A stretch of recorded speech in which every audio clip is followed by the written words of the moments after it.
Yo guys, it is Sacred Saiyan here, welcoming you back to another video. Before we get into this video, I would like to thank you all so much for the support, and if you end up liking the video, please consider subscribing. It's free, and you can always change your mind. With all that being said, let's get into what if Goku was a red ribbon android? Part 2. It has been a year since the last video ended. The Z fighters have been narrowly avoiding the android army. The only reason they could do this is because Goku is the only android who can sense energy, and he is slightly resisting the control. Anytime Kakarot asks if he can sense the Z fighters, Goku just doesn't respond. Kakarot takes this as a no, and he tells Goku to keep searching. You may be wondering what the Z fighters have been doing. Well, they have been attacking small bases of Kakarot's new Red Ribbon Army. They have been trying to find out why Goku is listening to Kakarot, but all the intel they have got right now is that Goku is being controlled by some chip implanted into his brain. They are guessing the blueprints for that chip are in Kakarot's palace, guarded by a bunch of androids. Luckily for them, however, it is a World Martial Arts tournament today, meaning Kakarot and a couple of androids will be distracted. This is their time to strike. Bulma has the blueprints of Kakarot's palace, and she has made a plan. While the tournament is commencing, Kakarot is sitting on his podium, seeing if there are any candidates to become a part of his android army. The Z fighters use this time to sneak into his palace, being careful to not be seen. Since the androids can't sense energy, the Z fighters just stick to the inside of the roof, flying through the palace. Bulma has given them all headsets, and she is telling them where they have to go. They eventually find the lab, however, it is guarded by two androids. The Z fighters aren't sure on what to do, but then they hear an explosion on the other side of the palace. That was Master Roshi shooting a Kamehameha at the palace as a distraction, and then quickly running away and hiding. The Z fighters enter the lab, and as they walk through, they see Piccolo Jr. in a test tube, with some strange bluish green liquid around him. It also looks like some body parts are missing, but for some reason won't regenerate. They keep looking around until eventually they find the schematics to the control chip inside Goku. They then hear a bunch of androids on their way, so they decide to free Piccolo Jr. as a distraction. Krillin and Tien then both use a combined solar flare on the androids, and Piccolo Jr. begins to demolish a chunk of them after regenerating. You may wonder how Piccolo can do this. Well, the androids in canon were only as strong as they were because Kakarot always tried to make them stronger than Goku. In this timeline, the strongest being they had seen, other than Goku, was King Piccolo, which Goku killed in a single shot. So, that means most of the other androids will be stronger than King Piccolo, however, weaker than Piccolo Jr. But, if a lot of them attack Piccolo Jr. at once, he could get overwhelmed, and eventually, he does, and is incapacitated and put back into the test tube. The Z fighters have given the schematics to Bulma, and she is having a close look. She says they don't seem to be that complicated, and she can easily create a remote to deactivate the control chip. The only issue is, they will have to get within 10 meters of Goku to use it.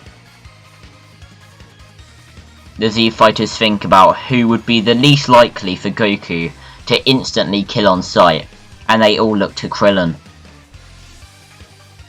Krillin nods, and they prepare to go, and hopefully save Goku. If this works, they were all saved, but if this fails, it will most likely be over for them. Gero is back at his palace.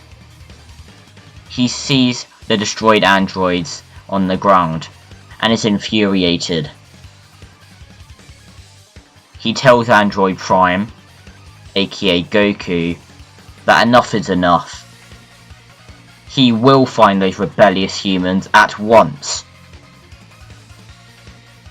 Goku is about to fly away to go find the Z fighters, then Krillin shouts for him to stop. Gero and Goku turn around, and they see Krillin standing there, holding a remote in his hand. He tells Goku that he is finally going to save him from Gero's control. Gero tells Goku to kill Krillin, but Goku is trying to resist. Goku is lifting up his arm slowly, trying to hold it back, but he can't. Goku is aiming a ki blast at Krillin, and is about to shoot. Krillin quickly presses the button, but then he gets shot in the back by another android. Goku quickly shoots the android who killed Krillin, and he aims another ki blast at Gero. Gero quickly tries to run to the remote Krillin had, but Goku shoots a ki blast at it, completely destroying it.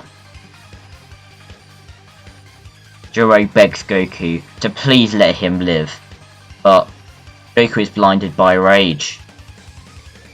For years, he hasn't had a choice to give mercy to the innocent, so now he won't give mercy to the guilty.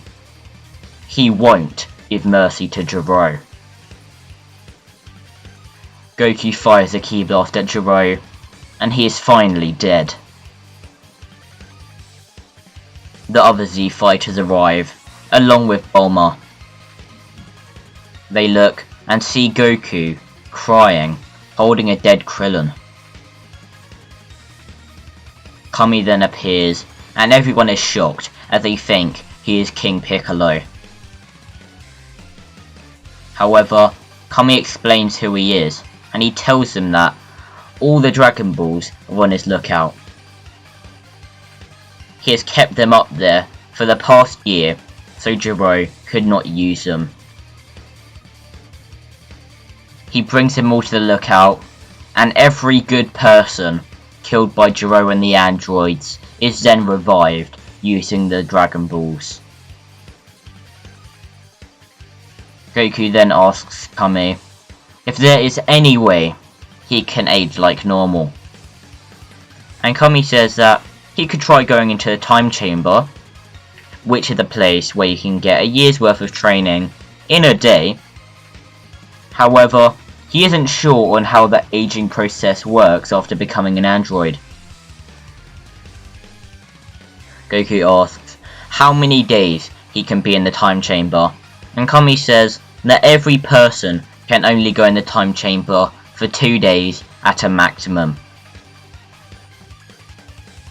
Goku asks Kami if there is any way of upgrading the time chamber so people can go in as many days as they want, and Kami says it is possible, but it would most likely take around a month to do so. Goku tells Kami that he will go inside the time chamber for 2 days now, and then Kami can upgrade it after. Kami agrees with this, however. he warns Goku that he should have someone in there with him, so he doesn't go mad. And luckily, there is a candidate to do so.